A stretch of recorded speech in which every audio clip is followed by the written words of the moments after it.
اللہ کا لاکھ لاکھ شکر احسان ہے کہ اس رب کائنات نے مجھے تراویح میں پورا قرآن پاک سنانے کی توفیق عطا فرمائی، اور یہ شکر آپ بھی ادا کریں کہ اللہ تبارک تعالیٰ نے اگر مجھے سنانے کی توفیق دی تو اللہ نے آپ کو اپنا کلام سننے کی توفیق عطا فرمائی۔ اس لیے کہ کلام پاک سننا اور سنانا یہ کوئی آسان کام نہیں ہے، جس پر اللہ کا فضل ہوتا ہے، جس پر اللہ کا کرم ہوتا ہے، جس پر اللہ کی مہربانی ہوتی ہے، وہی قرآن پاک سناتا بھی ہے اور اسی کو قرآن پاک سننے کی توفیق بھی عطا کرتا ہے۔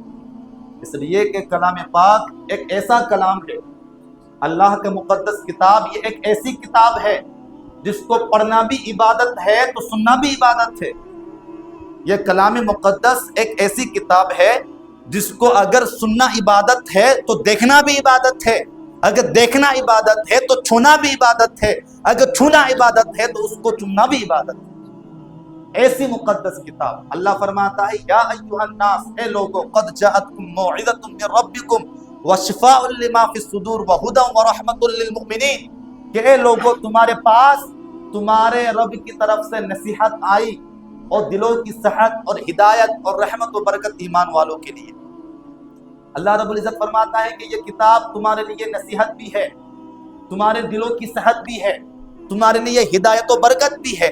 اگر تم نصیحت چاہتے ہو، اگر تم اپنے مستقبل کو اور اپنے آخرت کو بہتر بنانا چاہتے ہو تو قرآن کی طرف آؤ، قرآن کی تلاوت کرو۔ اگر تم دلوں کی سکون چاہتے ہو، اگر تم اطمینان چاہتے ہو تو تم کو دنیا کی سیر کرنے کی ضرورت نہیں ہے، تم کو دنیا سے، ہندوستان سے باہر نکلنے کی ضرورت نہیں ہے۔ تم کو دل کو سکون چاہیے، اطمینان چاہیے تو تم کو امریکہ جانے کی ضرورت نہیں ہے، جاپان جانے کی ضرورت نہیں ہے، گوا جانے کی ضرورت نہیں ہے، سمندر کے کنارے بیٹھ کر ہوا کھانے کی ضرورت نہیں ہے۔ دلوں کی صحت چاہیے، اطمینان چاہیے تو قرآن پڑھو۔ قرآن پڑھو گے اللہ تبارک تعالیٰ تمہیں دل کا سکون عطا کرے گا۔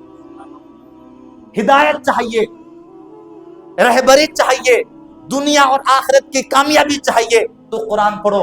جو قرآن پڑھے گا وہ دنیا میں بھی کامیاب رہے گا اور آخرت میں بھی کامیاب رہے گا۔ اس لیے کہ قرآن مقدس کے متعلق سے اللہ کے حبیب صلی اللہ علیہ وسلم نے ارشاد فرمایا کہ جو قرآن کا ایک حرف پڑھے اللہ تعالیٰ اس کو 10 نیکی عطا فرماتا ہے اور اس کے 10 گناہ معاف کرتا ہے۔ اور میرے آقا صلی اللہ علیہ وسلم نے ارشاد فرمایا الف لام میم لیس بحرف بل الف حرف و لام حرف و میم حرف۔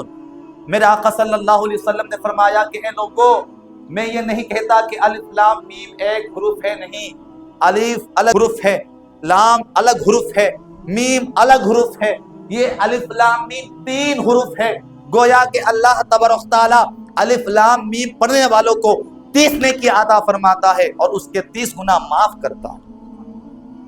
یہ قرآن پاک، یہ ہے قرآن پاک کی شان اور عظمت، یہ ہے قرآن پاک کا مقام، جس کے متعلق سے اللہ کے پیارے حبیب صلی اللہ علیہ وسلم نے ارشاد فرمایا کہ خیرکم من تعلم القرآن وعلمہ، کہ تم میں سب سے بہتر وہ ہے جو قرآن پڑھے اور اوروں کو پڑھائے۔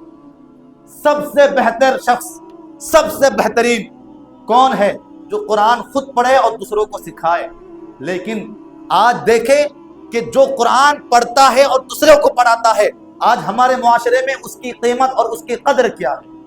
آج ہم اسکولوں اور کالجوں میں جو ٹیچروں کو ڈونیشن فیس دیتے ہیں، یا پھر جو بچے ٹیوشن میں پڑھتے ہیں اور ٹیوشن میں پڑھنے والے بچے کو اور اس کے مستقبل کو سنوارنے کے لیے ہم جو ٹیچر کو مہینہ فیس دیتے ہیں وہ کتنا ہوتا ہے، اور قرآن پاک پڑھانے والے کا فیس کتنا ہوتا ہے؟ اب دیکھیں جس کو بہترین کہا رسول اللہ نے خیرکم من تعلم القرآن وعلمہ، کہ بہترین وہ ہے جو قرآن پڑھے اور دوسروں کو پڑھائے۔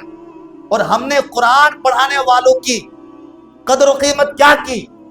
قرآن پڑھنے والوں کی اور قرآن پڑھانے والوں کی اہمیت ہم نے کس قدر گھٹا دی کہ ہم دنیاوی تعلیمات پڑھانے والے کو تو بہت ہی زیادہ قدر و منزلت کرتے ہیں، بہت ہی زیادہ اہمیت دیتے ہیں، لیکن اللہ کے مقدس کتاب کے پڑھانے والے کی ہم قدر و قیمت کیا کرتے ہیں؟ اور اس کی اہمیت ہم کیا کرتے ہیں؟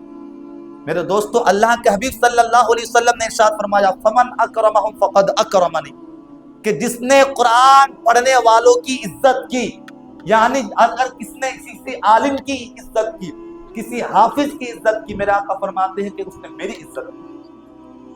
قرآن پڑھنے والوں کی شان دیکھے، اگر آپ کی نظر میں قرآن پڑھنے والوں کی، قرآن پڑھانے والوں کی کوئی قدر و منزلت نہ ہو، لیکن اللہ کی بارگاہ میں قرآن پڑھنے والوں کی، پڑھانے والوں کی کیا شان ہے؟ میرے آقا فرماتے ہیں جو قرآن پڑھے، یاد کرے، اس کے حلال کو حلال جانے، حرام کو حرام جانے، میرے آقا فرماتے ہیں کل قیامت کے دن اس کے سر پر ایسا تاج رکھا جائے گا جس کی روشنی چودھویں کی چاند کی طرح ہوگی۔ اور میرے آقا فرماتے ہیں کہ ان کے ماں باپ کو، قرآن پڑھنے والے کے ماں باپ کو کل قیامت کے دن ایسا لباس پہنایا جائے گا جس کے سامنے دنیا و ما فیہا کی قدر و منزلت کچھ نہیں ہوگی۔ تو اس وقت وہ قرآن پڑھنے والے کے ماں باپ کہیں گے کہ اے اللہ، تو نے ہم کو یہ عزت کس لیے عطا فرمائی؟ تو ان سے کہا جائے گا کہ تمہارے بیٹے کے قرآن پاک پڑھنے کی وجہ سے۔ اور ایک حدیث پاک میں ہے کہ جس نے قرآن کو یاد کر لیا، اس کے حلال کو حلال جانا، اس کے حرام کو حرام جانا، وہ اپنے گھر والوں میں سے ایسے 10 لوگوں کی شفاعت کرے گا جن پر جہنم کی آگ واجب ہو چکی۔ یہ قرآن پڑھنے والوں کی شان ہے۔ اللہ تبارک تعالیٰ قرآن پڑھنے والوں کی شفاعت ایسے 10 لوگوں کے بارے میں قبول کرے گا جن پر جہنم کی آگ واجب ہو چکی تھی۔ اب ذرا غور کرے کہ جب ایک حافظ قرآن یا پھر قرآن پڑھنے والوں کی شان اور عظمت کا یہ عالم ہے، تو پھر مدینے کے آقا، دونوں جہاں کے سردار کی شان و شوکت اور ان کی عظمتوں کا عالم کا کیا ہوگا؟ پھر رسول اللہ کی شفاعت کا عالم کیا ہوگا؟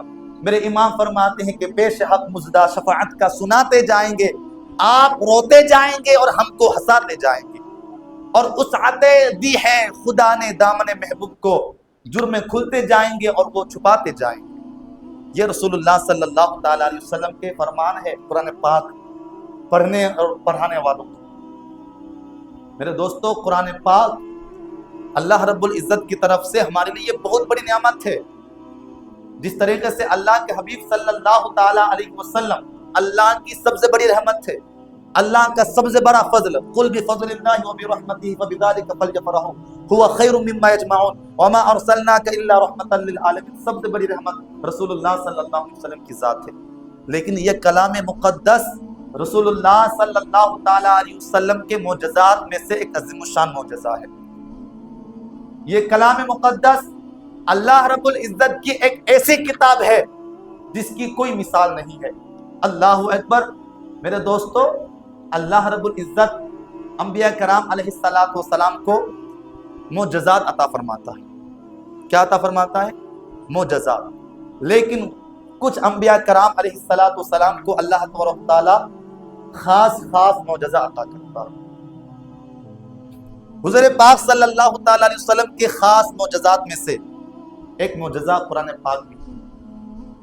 قرآن پاک اللہ کے پیارے حبیب صلی اللہ علیہ وسلم کی ایک ایسی کتاب ہے، اور ایسی کتاب ہے کہ جب اللہ کے حبیب صلی اللہ علیہ وسلم نے کلام مقدس کو لوگوں کے سامنے پڑھ کر سنایا، اس لیے کہ جب رسول اللہ صلی اللہ علیہ وسلم اس دنیا میں تشریف لائے، یہ وہ دور تھا کہ ہر طرف فصاحت و بلاغت کے تاجدار اور شہسوار جو بنے بیٹھے تھے، عرب کے جو لوگ فصیح و بلیغ بولنے والے تھے، ان کو اپنی فصاحت و بلاغت پر بڑا گھمنڈ تھا، بڑا ناز تھا۔ ان کا کہنا تھا کہ پوری دنیا عجمی ہے، یعنی گونگی ہے، اور وہ ان کو اپنی عربی دانی پر بڑا فخر تھا، بڑا ناز تھا۔ تو جب اللہ تبارک تعالیٰ نے اپنے محبوب پر کلام مقدس اتارا، نازل فرمایا، اور جب اللہ کے حبیب صلی اللہ علیہ وسلم نے لوگوں کے سامنے کلام پاک کو پڑھ کر سنایا، تو جو فصاحت و بلاغت کے تاجدار اور شہسوار سمجھے جاتے تھے، کلام پاک کی فصاحت و بلاغت کے سامنے ان کی زبانیں خاموش ہو گئی، زبانیں گونگی ہو گئی۔ اور میرے امام نے اسی مضمون کو کہا کہ تیرے آگے یوں ہے دبے لچے، تیرے آگے یوں ہے دبے لچے، فصحا عرب کے بڑے بڑے، کوئی جانے منہ میں زبان نہیں، نہیں بلکہ جسم میں جان ہے۔ جب اللہ کے حبیب صلی اللہ علیہ وسلم نے لوگوں کے سامنے قرآن پاک کو پڑھ کر سنایا، بہت سارے لوگوں کو جس پر اللہ تبارک تعالیٰ کا کرم ہوا، قرآن پاک کی فصاحت و بلاغت کے سامنے عاجزی کا اعتراف بھی کیا اور مشرف اسلام بھی ہوا۔ لیکن جو قرآن پاک کو خدا کا کلام نہیں کہا، قرآن پاک کو خدا کا کلام نہیں سمجھا، وہ بھی قرآن پاک کی فصاحت و بلاغت کے سامنے گھٹنے ٹیک دیے۔ میرے دوستوں اور بزرگوں، حضرت جبیر بن مطعم رضی اللہ تعالیٰ عنہ صحابی رسول ہیں، وہ کہتے ہیں کہ اللہ کے حبیب صلی اللہ علیہ وسلم قرآن پاک کی تلاوت کر رہے تھے، فجر کا وقت تھا، میں رسول اللہ کی بارگاہ میں پہنچا۔ اللہ کے حبیب صلی اللہ علیہ وسلم جب اس آیت پر پہنچے، ان عذاب ربک لواقع ما لہ من دافع، کہ تمہارے رب کا عذاب ضرور آنا ہے اور اسے کوئی ٹالنے والا نہیں۔ صحابی رسول کہتے ہیں کہ جب میں نے اللہ کے کلام کے اس آیت کو سنا، مجھے ایسا محسوس ہوا کہ اللہ کا عذاب میری طرف بڑھ رہا اور میں خوف خدا سے لرز گیا، میرے جسم کا رونگٹا لرزہ پر اندام ہو گیا، اور اسی وقت میں کلام مقدس کی اس شان فصاحت و بلاغت کے آگے گھٹنے ٹیک کر مشرف اسلام ہو گئے۔ اسی طریقے سے اب آگے آئیے، حضرت عمر بن خطاب رضی اللہ تعالیٰ عنہ گئے تھے قتل کرنے، گئے تھے، یاد ہے، سنے ہیں، گئے تھے قتل کرنے۔ کہا کہ کسی نے پہلے اپنے گھر والوں کی خبر لو، تمہارے بہن اور تمہارے بہنیں بھی مشرف اسلام ہو چکے ہیں۔ جب گئے غصے کی حالت میں، دیکھا کہ قرآن پاک کی تلاوت کر رہے ہیں، جیسے ہی قرآن پاک کی تلاوت کو سنا، ان کا دل موم کی طرح نرم ہو گیا، موم کی طرح نرم بن گیا، اور پھر کہا کہ مجھے لے کر چلو تمہارے نبی کے پاس۔ جب لے کر چلے، جیسے ہی ان کی نظر چہرہ والضحیٰ پر پڑی، اللہ اکبر، ان کی تقدیر اور ان کی مقدر، ان کا نصیب، اللہ اکبر، اللہ تبارک تعالیٰ نے ان کے مقدر کو چمکا دیا، اور جیسے ہی رسول اللہ صلی اللہ علیہ وسلم کے روح زیبا کو دیکھا، وہ رسول اللہ صلی اللہ علیہ وسلم کے قدموں میں گر پڑے اور حضور پاک صلی اللہ علیہ وسلم کا کلمہ پڑھ کر مشرف اسلام ہو۔ یہ ہے قرآن پاک کی شان، کہ جب کافر بھی قرآن پاک کو سنتے تھے تو ان کا دل بھی نرم ہو جاتا تھا۔ ہم تو پھر مسلمان ہیں، اگر ہم قرآن پاک کو سمجھ کر پڑھے تو پھر ہمارا دل نرم کیوں نہیں ہوگا؟ جب کافر بھی قرآن پاک کو سنتا ہے اور ان کو سمجھتا ہے تو وہ خود خوف خدا سے لرز جاتا ہے، پھر ہم تو مومن ہیں، ہم تو مسلمان ہیں، ہم تو رسول اللہ کا امتی ہے۔ تو پھر جب ہم قرآن پاک کو سنیں گے اور اس کو سمجھیں گے تو ہمارے دل پر قرآن کا کتنا اثر ہوگا، ذرا آپ غور کریں۔ لیکن کوئی بھی شخص قرآن پاک کو سمجھنے کی کوشش نہیں کرتا، کوئی بھی شخص قرآن پاک کو سمجھ کر پڑھنے کی کوشش نہیں کرتا۔ یہی وجہ ہے کہ آج پوری امت آج فرقوں میں بڑھ گئی، پوری امت آج اللہ اکبر فرقوں میں تقسیم ہو گئی۔ وجہ کیا ہے؟ وجہ یہی ہے کہ قرآن پاک کو ہم نے سمجھنے کی کوشش نہیں کی۔ ہر ایرا غیرہ آتا ہے، جس کو عربی میں نہیں آتی، قرآن پاک آپ کو سناتا ہے، اور آپ اس کے ہاتھ میں قرآن پاک کو دیکھ کر ان کے فریب میں آ جاتے ہیں۔ اس لیے میں کہتا ہوں کہ قرآن پاک کو آپ سمجھ کر پڑھیں، قرآن پاک کی تلاوت کرتے ہیں تو اس کے ترجمے اور اس کی تفسیر کے ساتھ پڑھیں۔ اس لیے اللہ تعالیٰ کا فرمان ہے، یضل بہ کثیرا ویہدی بہ کثیرا، اللہ فرماتے ہیں کہ بہتروں کو میں قرآن سے ہدایت دیتا ہوں اور بہت سارے لوگوں کو میں قرآن سے گمراہ بھی کرتا ہوں۔ اور حضرت عمر بن خطاب صحابی رسول اور جلیل القدر صحابی حضرت عمر بن خطاب کہتے ہیں کہ اللہ کے حبیب صلی اللہ تعالیٰ علیہ وسلم کو فرماتے ہوئے سنا ہے کہ اللہ تعالیٰ قرآن پاک سے بہت سارے لوگوں کو مقام و مرتبہ عطا کرتا ہے، عزت عطا کرتا ہے، اور بہت سارے لوگوں کو قرآن سے ذلت اور ذل و خوار کرتا ہے۔ قرآن ایک ہی ہے، لیکن اللہ فرماتا ہے قرآن سے لوگ ہدایت بھی پاتا، قرآن سے لوگ گمراہ بھی ہوتے ہیں۔ اور حضرت عبداللہ ابن عمر تو کہا کہ سب سے زیادہ بدترین مخلوق اگر کوئی ہے تو خارجی ہے، سب سے زیادہ بدترین مخلوق خارجیوں کو کہا گیا، اس لیے کہ وہ ان قرآنی آیات کو جو بتوں اور جھوٹے خداؤں کے بارے میں نازل ہوئی ہے، وہ اللہ کے نیک محبوب بندوں میں چسپاں کرتے ہیں، نیک محبوب بندوں میں وہ ان آیتوں کو جو ہے اللہ اکبر چسپاں کرتے ہیں کہ یہ آیتیں ان لوگوں کے بارے میں نازل ہوئی۔ تو میرے دوستوں اور بزرگوں، قرآن تو ایک ہی ہے، لیکن قرآن سے لوگ ہدایت بھی پاتے ہیں، قرآن سے لوگ گمراہ بھی ہوتے ہیں۔ اس لیے میں کہتا ہوں کہ کسی بھی شخص کے ہاتھ میں قرآن کو دیکھ کر فریب نہ کھا جانا، کسی شخص کے داڑھی کو دیکھ کر، کرتے کو دیکھ کر، ہاتھ میں تسبیح و تحلیل کو دیکھ کر اور قرآن پاک پڑھنے کو دیکھ کر ان کے جال میں نہ پھنس جانا۔ اس لیے کہ قرآن ہر شخص پڑھنے والا مومن نہیں ہوتا، قرآن منافق بھی پڑھتا ہے، قرآن کافر بھی پڑھتا ہے، جیسا کہ بخاری اور مسلم شریف کی حدیث پاک میں آپ بھی حضرات کے سامنے ابھی پڑھ کر سنایا کہ حضرت عمر فاروق رضی اللہ تعالیٰ عنہ نے کہا کہ قرآن سے بہت سارے لوگوں کو اللہ تبارک و تعالیٰ عزت عطا کرتا ہے، بہت سارے لوگوں کو اللہ تبارک و تعالیٰ قرآن سے ذلل و خوار کرتا ہے۔ قرآن تو ایک ہی ہے، لیکن پڑھنے والوں کی بات ہے، جس کے دل میں اللہ اور اس کے رسول کی محبت ہوتی ہے، جس کے دل میں اللہ کا خوف ہوتا ہے، رسول اللہ کا عشق ہوتا ہے، وہ قرآن سے ہدایت پاتے ہیں۔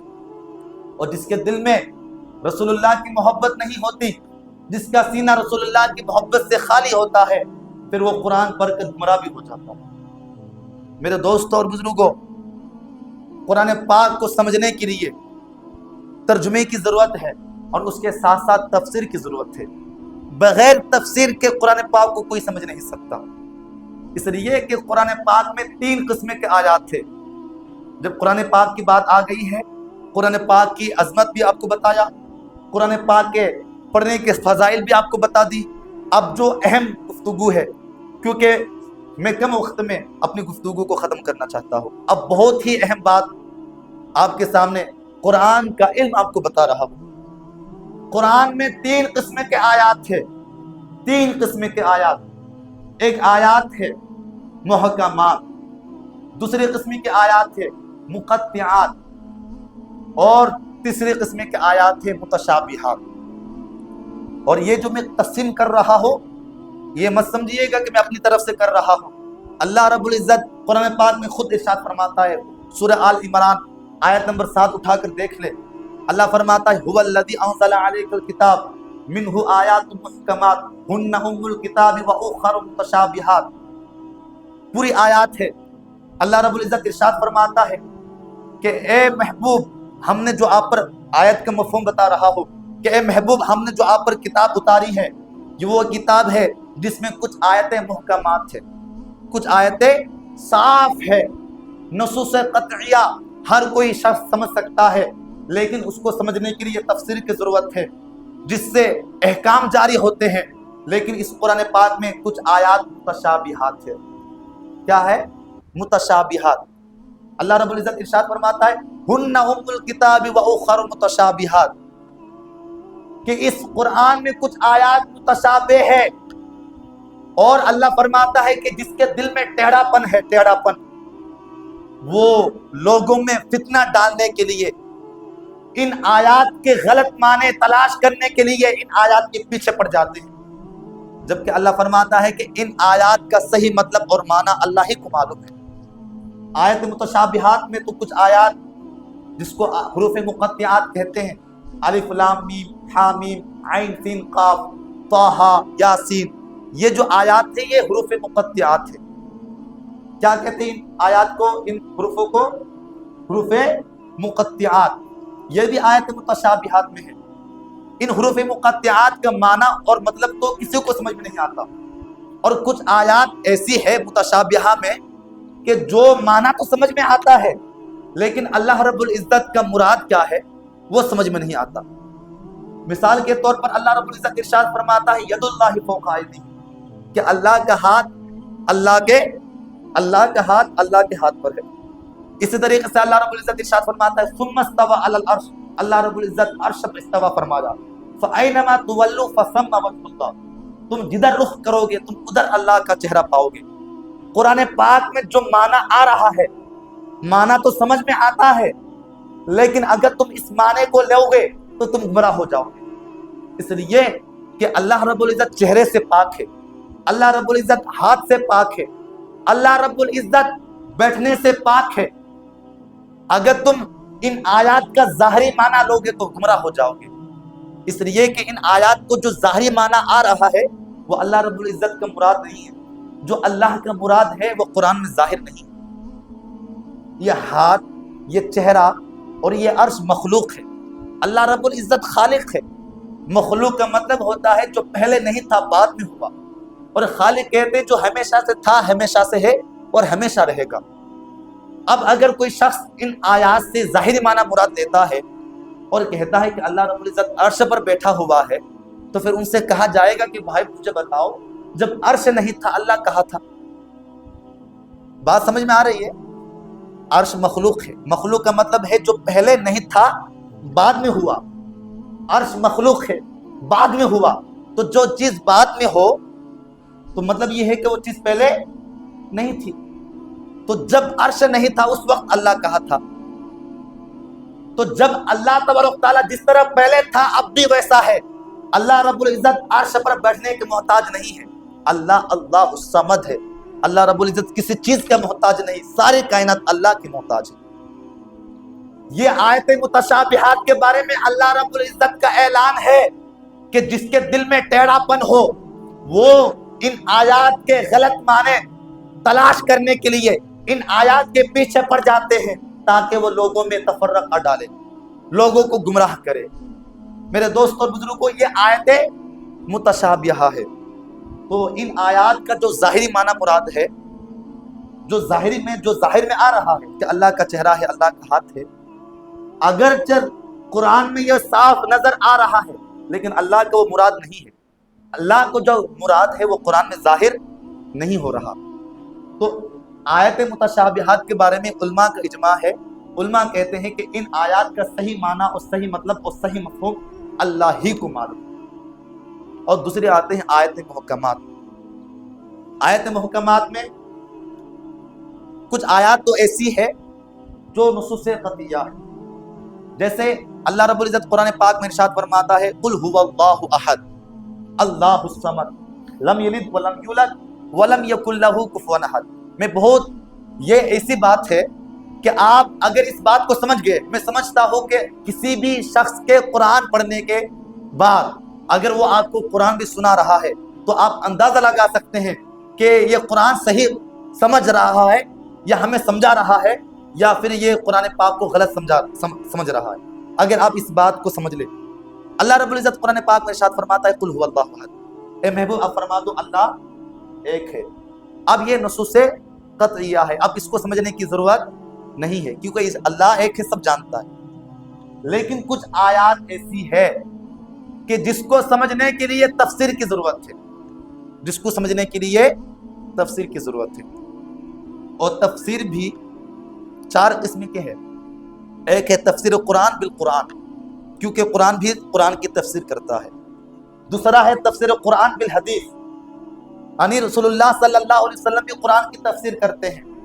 تیسرا ہے تفسیر قرآن بالاجماع، یعنی اجماع نے جو کہہ دیا، جس آیت کے متعلق سے آیت محکمات کے بارے میں کہہ رہا ہوں اس کا فیصلہ وہی ہوگا۔ اور چوتھا ہے تفسیر قرآن باقوال مجتہدین۔ اب پہلے قسم کی جو تفسیر ہے تفسیر قرآن بالقرآن، یہ سب سے زیادہ اہمیت والی تفسیر ہے، اس لیے کہ جب قرآن نازل فرمانے والا ہی قرآن کی تفسیر کر رہا ہے تو پھر اس تفسیر کی اہمیت اور اس تفسیر کی عظمت کا عالم کیا ہے۔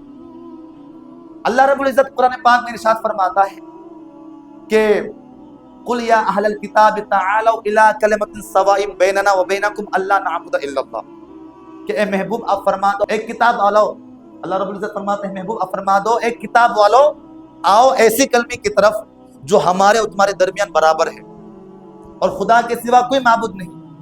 اب اس آیت میں اللہ تبارک تعالیٰ نے اہل کتاب کا ذکر فرمایا۔ اب اہل کتاب سے کیا مراد ہے؟ قرآن پاک میں جگہ جگہ اللہ رب العزت نے کہا کہ ایک کتاب والو، ایک کتاب والو۔ اب کتاب والے تو مسلمان بھی ہے، ہمارے پاس بھی کتاب ہے، ہندوؤں کے پاس بھی کتاب ہے، سکھوں کے پاس بھی کتاب ہے نا، یہودیوں کے پاس بھی، نصرانیوں کے پاس بھی کتاب ہے۔ لیکن سمجھ میں نہیں آ رہا تھا کہ اللہ کتاب سے مراد، اہل کتاب سے مراد کون لوگ مراد ہیں؟ تو قرآن کہتا ہے الذین آتیناکم الکتاب من قبلکم، کہ کتاب سے مراد وہ لوگ ہیں جن کو تم سے پہلے کتاب دی گئی تھی۔ اب اس آیت نے ان تمام آیتوں کا معنی اور ان تمام آیتوں کی تفسیر فرما دی جن آیتوں میں اہل کتاب کا ذکر فرمایا، کہ اہل کتاب سے مراد نہ مسلمان ہے، نہ سکھ ہے، نہ ہندو ہے، بلکہ اہل کتاب سے مراد یہودی اور نصرانی ہے۔ تو میرے دوست اور بزرگوں یہ ہے، بہت سارے لوگ کہتے ہیں کہ تفسیر کی ضرورت نہیں ہے، تفسیر کی ضرورت نہیں ہے، قرآن پڑھو، ترجمہ پڑھو کافی ہے۔ اگر صرف ترجمہ پڑھا جائے تو ترجمہ پڑھ کر انسان گمراہ ہو جائے گا۔ میں نے ابھی آپ کو بتایا نا کہ آیت متشابہات ہے، اللہ رب العزت کے متعلق سے اللہ فرماتا ہے قرآن پاک میں اللہ رب العزت کے پنڈلی کا بھی ذکر ہے۔ پنڈلی، اللہ رب العزت کے متعلق سے آپ پنڈلی کا ایمان رکھ سکتے ہیں؟ اللہ اکبر۔ اللہ رب العزت بھائی جسم و جسمانیت سے پاک ہے، جگہ سے پاک ہے، یہ ساری چیزیں مخلوق ہے۔ قرآن میں جو ظاہر ہو رہا ہے وہ اللہ کی مراد نہیں، اگر وہ مراد لیں گے جو ظاہر آ رہا ہے تو گمراہ ہو جاؤ گے۔ اس لیے قرآن کو سمجھ کر پڑھنا چاہیے۔ قرآن کو سمجھ کر پڑھو گے تو ہدایت پر رہو گے، اور قرآن کو اگر سمجھ کر نہیں پڑھو گے تو گمراہ ہو جاؤ گے، اور لوگ ہوئے ہیں گمراہ۔ ایک شخص آیا، اٹھا اور کہا کہ رسول اللہ صلی اللہ علیہ وسلم کو پیٹھ پیچھے کا علم نہیں، دیوار کے پیچھے کا علم نہیں تھا۔ ایک شخص آیا، کہہ دیا، کہا کہ ملک الموت کا علم رسول اللہ کے علم سے زیادہ ہے۔ کیا کہا؟ قرآن پڑھ کر گمراہ ہو رہا ہے۔ کیا کہا؟ کہ شیطان کا علم رسول اللہ کے علم سے زیادہ ہے، اس لیے کہ شیطان کا علم قرآن سے ثابت ہے، رسول اللہ کا علم قرآن سے ثابت نہیں ہے۔ اب میں آپ کو ایک بہت ہی زیادہ اہم اور پوائنٹ بتاتا ہوں، اس کو آپ نوٹ کر لیں۔ اللہ رب العزت قرآن پاک میں ارشاد فرماتا ہے ما فرطنا فی الکتاب من شیء، کہ یہ وہ کتاب ہے جس میں میں نے کسی چیز کو نہیں چھوڑا، ہر چیز کا بیان، ہر چیز کا ذکر میں نے قرآن پاک میں بیان فرما دیا۔ اور ایک آیت میں اللہ رب العزت ارشاد فرماتا ہے ما فرطنا فی الکتاب من شیء، اور اسی طریقے سے اور ایک آیت ہے اللہ رب العزت فرماتا ہے، آیت کا ترجمہ بتا رہا ہوں، اللہ رب العزت قرآن پاک میں ارشاد فرماتا ہے کہ اے محبوب، ہم نے جو آپ پر کتاب اتاری ہے، میں نے اس کتاب میں ہر چیز کا روشن بیان کر دیا، اور قرآن پاک میں کسی چیز کو نہیں چھوڑا۔ قرآن پاک کے متعلق سے اللہ فرماتا ہے کہ قرآن میں ہر چیز کا علم ہے، قرآن میں ہر چیز کا علم ہے۔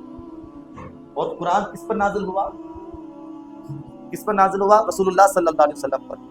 قرآن میں سارا علوم موجود ہے، اور وہ قرآن رسول اللہ صلی اللہ علیہ وسلم کے سینے میں نازل ہوا۔ تو کیا یہ ہو سکتا ہے کہ قرآن میں تو سارا علوم ہو اور جس پر نازل ہوا ہو ان کو علم غیب نہ ہو، ان کو سارا علوم معلوم نہ ہو؟ یہ ہو سکتا ہے؟ یہ کیسی بات ہوئی کہ قرآن میں تو سارا علوم ہے اور جس پر نازل ہوا وہ علم سے خالی؟ نعوذ باللہ من ذالک۔ میرے دوست اور بزرگوں کو پتا چلا جس طرح قرآن میں علوم کا خزانہ ہے، اسی طریقے سے رسول اللہ صلی اللہ علیہ وسلم کے سینے میں بھی علوم کا خزانہ ہے۔ رسول اللہ صلی اللہ علیہ وسلم کو اللہ تبارک تعالیٰ نے غیب کا علم عطا فرمایا۔ کتنا عطا فرمایا؟ اس کا اندازہ ہم اور آپ تو کیا کوئی نہیں لگا سکتا اللہ کے علاوہ۔ ہم کسی ایک عام عالم کے علم کا اندازہ نہیں لگا سکتے، جو ایک انسان سے پڑھا ہو، تو جو ڈائریکٹ اللہ رب العزت سے پڑھا ہو ان کے علم کا اندازہ اور ان کی علم کی وسعت کا اندازہ ہم کیسے لگا سکتے ہیں؟ یہ ذرا آپ سوچئے، ذرا تصور کریں کہ یہ کیسے ہو سکتا ہے کہ انسان سے پڑھا ہوا شخص کے علم کا اندازہ ہم نہیں لگا سکتے، اللہ سے جو پڑھا، جس کے سینے میں الہام کے ذریعے سے علوم کا خزانہ آ گیا، ان کے علم کا اندازہ ہم کیسے لگا سکتے؟ تو جب ہم کہتے ہیں نا رسول اللہ صلی اللہ علیہ وسلم کو ما کان وما یکون کا علم تھا، تو کہتے ہیں کہ تم رسول اللہ کے علم کو اللہ کے علم سے ملا رہے ہو، شرک کر رہے ہو۔ تو ہم کہتے ہیں کہ بھائی تم اللہ کے علم کو محدود سمجھتے ہو یا لامحدود سمجھتے ہو؟ تو کہا کہ لامحدود۔ مجھے بتاؤ، لامحدود جب تم اللہ کے علم کو لامحدود سمجھتے ہو تو پھر رسول اللہ کا علم اللہ کے علم کے برابر کیسے ہو گیا؟ رسول اللہ کا علم تو محدود ہے، روز ازل سے قیامت تک جو کچھ ہونے والا ہے اس کا علم رسول اللہ کو ہے۔ اگر تم صرف یہ کہو روز ازل سے قیامت تک کا جو بھی چیزیں ہیں اس کا علم اللہ کو ہے، صرف وہی علم ہے، تو یہ پھر تم محدود ہو گیا کہ اللہ رب العزت کو روز ازل سے قیامت کا قیامت تک کے علم کا ہی علم ہے، اس کے بعد اور اس کے پہلے کا علم اللہ کو نہیں ہے۔ یہ تو محدود ہو گیا۔ اگر تم اللہ کے علم کو محدود سمجھو گے تو کافر ہو جاؤ گے، مشرک ہو جاؤ گے۔ اس لیے کہ اللہ رب العزت روز ازل سے ہزاروں لاکھوں خربوں سال پہلے کیا ہوا تھا، کیا ہے، اس کا علم اللہ ہی کو معلوم، رسول اللہ کو معلوم نہیں۔ اسی طریقے سے قیامت کے بعد کے اقوال، احوال، معاملات، واقعات کا علم رسول اللہ کو نہیں، صرف اللہ کو۔ تو پھر رسول اللہ کا علم رسول اللہ کے علم کے برابر کیسے ہو؟ میرے دوستوں اور بزرگوں، علم غیب کے متعلق سے یہ پوری امت جو ہے تفرقے میں اور فرقے میں مقسم ہو گئی ہے، لیکن ہم کو سمجھنا ہے کہ اصل کیا ہے۔ اس موضوع پر جو ہے اگر 2 گھنٹہ بھی بیان کی جائے تو کم ہے۔ میں یہ بات اس لیے کہی کہ قرآن پاک کو سمجھ کر پڑھا جائے۔ قرآن پاک کو سمجھ کر پڑھیں گے تو کوئی بھی شخص آپ کو گمراہ نہیں کر سکتا۔ اور یاد رکھیں کہ ہر ایک شخص کو اپنے ایمان کی حفاظت کی فکر خود کرنی۔ آپ مومن ہے، ایسا نہیں کہ دوسرا شخص آ کر آپ کی ایمان کی حفاظت کرے گا۔ اللہ رب العزت نے آپ کو عقل دی ہے، فہم و فراست دی ہے، کس لیے دی ہے؟ اللہ رب العزت نے آپ کو علم حاصل کرنے کا حکم فرمایا ہے۔ رسول اللہ نے فرمایا نا، طلب العلم فریضۃ علی کل مسلم والمسلمہ، کہ علم دین حاصل کرنا ہر مسلمان مرد اور عورت پر فرض ہے۔ تو آپ نے کیا کیا؟ اپنے ایمان کی حفاظت کے لیے آپ نے کیا تعلیم حاصل کی؟ اللہ رب العزت کی بارگاہ میں کیا جواب دیں گے کہ تم کو میں نے عقل و دانش دی، فہم و فراست دی، فہم و ادراک دی، تم کو میں نے علم دین حاصل کرنے کی جو ہے حکم دیا، میرے محبوب نے تم کو کہا کہ علم دین حاصل کرو، تم نے کیوں نہیں کیا؟ اپنے ایمان کی حفاظت کی فکر کیوں نہیں کی؟ کیوں تم گمراہ ہو گئے؟ کیوں تم لوگوں کے فریب میں آ گئے؟ کیوں تم لوگوں کے جال میں پھنس گئے؟ کیا جواب دیں گے اللہ کی بارگاہ میں؟ کیا منہ دکھائیں گے؟ میرے دوستوں اور بزرگوں، اس لیے اگر آپ یہ سمجھتے ہیں، بہت سارے لوگوں کا کہنا ہے کہ عالم کی بات مت سنو، اس لیے کہ عالم صرف فرقے کی بات کرتا ہے، تفرقی کی بات کرتا ہے۔ میں کہتا ہوں عالم کی بات نہیں سننا ہے، مت سنو، تم خود پڑھو۔ آج سے 150 سال پہلے، 200 سال پہلے بزرگان دین کا کیا عقیدہ تھا، صحابہ کرام کا کیا عقیدہ تھا؟ قرآن پڑھو، ترجمہ پڑھو، تفسیر پڑھو، صرف ترجمہ نہ پڑھو، تفسیر پڑھو، کیا ہے، اس کے بعد جا کر خود فیصلہ کرو۔ اگر تم یہ کہتے ہو کہ عالم کی بات سننے کی ضرورت نہیں ہے، میرے دوستو، عالم کے متعلق سے اللہ رب العزت ارشاد فرماتا ہے فَاسْأَلُوا أَهْلَ الذِّكْرِ إِن كُنتُمْ لَا تَعْلَمُونَ۔ اللہ فرماتا ہے جو چیز تم کو معلوم نہیں ہے وہ اہل علم سے پوچھو۔ اہل علم کے پاس آنے کی اجازت اللہ رب العزت نے دی، لیکن بہت سارے لوگوں کا خیال ہے، بہت سارے لوگ بدگمانی کرتے ہیں، یہ عالم تو صرف فرقے کی بات کرتا ہے، صرف جو ہے اور تفرقی کی بات کرتا ہے، صرف فتنے اور فساد کی بات کرتا ہے۔ اگر آپ کا بھی یہ خیال ہے تو میں آپ کو بتا دوں، اگر آپ عالم کی بات نہیں سننا چاہتے، خود قرآن پڑھے، ترجمہ پڑھے، تفسیر پڑھے۔ 150 سال پہلے صحابہ کرام کا، تابعین کا، ائمہ مجتہدین کا عقیدہ کیا تھا، آپ پڑھ لے اور وہی ایمان رکھے۔ اور 150 سال کے بعد جو لوگ پیدا ہوئے اور ان کا جو عقیدہ ہے ان کو آپ چھوڑ دیں، اس لیے کہ رسول اللہ صلی اللہ علیہ وسلم نے فرمایا کہ جو جماعت سے بال برابر بھی ہٹا، کیا فرمایا؟ کہ جو جماعت سے بال برابر بھی ہٹا، اس نے اسلام کے پٹے کو اپنے گردن سے نکال دیا۔ اور رسول اللہ صلی اللہ علیہ وسلم نے کہا کہ اے لوگوں، جب تم دیکھو کہ امت میں اتنا فساد پیدا ہو جائے اور انتشار پیدا ہو جائے تو اس وقت تم کیا کہنا، اس وقت تم کیا فیصلہ کرو گے؟ رسول اللہ نے فرمایا اس وقت دیکھنا کہ سب سے بڑی جماعت کا عقیدہ کیا ہے، سواد اعظم کیا کہتا ہے، تو جو سب سے بڑی جماعت کا کہنا ہوگا وہی حق پر ہوگا۔ اس لیے کہ رسول اللہ نے فرمایا کہ میری امت کبھی گمراہی پر جمع نہیں ہو سکتی۔ تو اب دیکھ رہے اس کی سب سے بڑی جماعت کس کی ہے؟ تم جدھر جاؤ گے ادھر صلاۃ السلام پڑھتے ہوئے پاؤ گے، تم جدھر جاؤ گے ادھر رسول اللہ صلی اللہ علیہ وسلم پر درود السلام کا نذرانہ پیش کرتے ہوئے لوگوں کو پاؤ گے، تم جدھر جاؤ گے ادھر یا رسول اللہ کا نعرہ لگاتے ہوئے پاؤ گے۔ یہ تو ایک چھوٹی سی جماعت ہے، مٹھی بھر جماعت، مٹھی بھر جماعت۔ اگر اہل سنت والجماعت پھونک بھی دے تو نہ جانے کہاں چلا جاؤ۔ تو میرے دوست اور بزرگوں، بہت مٹھی بھر جماعت اگر یہ کہہ آ کر ایک بہت بڑی جماعت کو گمراہ کہہ دے، مشرک کہہ دے، کافر کہہ دے، تو پھر اس شخص کی حالت کیا ہوگی؟ اس شخص کا معاملہ کیا ہوگا قیامت کے دن؟ کسی مسلمان کو مشرک کہنا، کسی مسلمان کو کافر کہنا. جو کسی مسلمان کو کافر کہے وہ خود کافر ہو جاتا ہے حدیث کی روشنی میں. کسی مسلمان کو مشرک کہے وہ خود مشرک ہو جاتا ہے حدیث کی روشنی میں. کیا کہیں گے آپ؟ میرے دوستوں، میں بہت درد دل سے یہ بات آپ کو بتایا کہ قرآن پاک پڑھے، ترجمہ پڑھے اور تفسیر پڑھے. صرف قرآن پاک عربی عبارت کے ساتھ پڑھنے کے لیے نازل نہیں ہوا. بچے آج والدین کیا کرتے ہیں؟